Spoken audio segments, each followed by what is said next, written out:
Natutunan ngayon ng provincial government ng Davao Oriental ang madaliang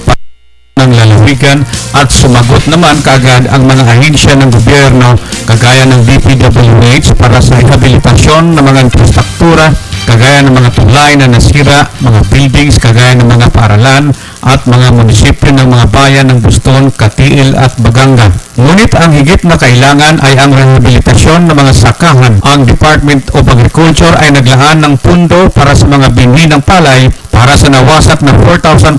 plus na palayan, mais, gulay at mga root crops naman para sa mga nasirang niyugan at mga makinarya kagaya ng traktora para sa cultivation. Ngunit ang inaalala ng ahensya at mga international agencies kagaya ng World Food Program ay ang kakulangan ng mga farm technicians dahil napakalawak ng lupaing kailangang taniman. Ngunit may solusyon para dito dahil ang mga Peace and Development Teams ng 67 Infantry Battalion ay eksperto sa pagsaka dahil ito ang mga programang pinairal bago pa man nangyari ang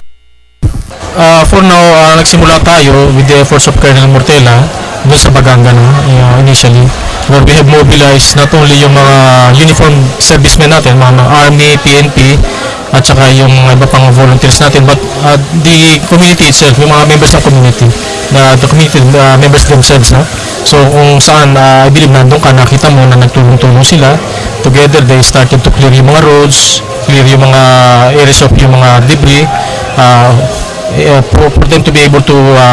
get yung necessary space para magtayuan natin ng mga bunk houses, mga temporary shelters para sa mga homeless nating kababayan. Ang mga sundalo ring ito ang magiging katuwang ng Department of Agriculture at mga mamamayan sa pagbangon dahil bago pa man nangyari ang bangungot na ito, sila ang katuwang ng provincial government at mga municipal government sa pag-unlad ng lalawigan. Samantala, bumisita naman kahapon si Cagayan de Oro Mayor Vicente Imano upang magbigay ng moral support kay Son Malanyaon at magbigay na rin ng tulong sa lalawigan. This will depend on how a lot of people would be kind enough to feel the sadness of the people here, the misery of the people here in Davao Oriental. It will depend a lot on how they're going to help Governor Malanyaon, and I'd hope to God that the same as those who had come and help us in Cagayan would be the same people who would be here to help Cora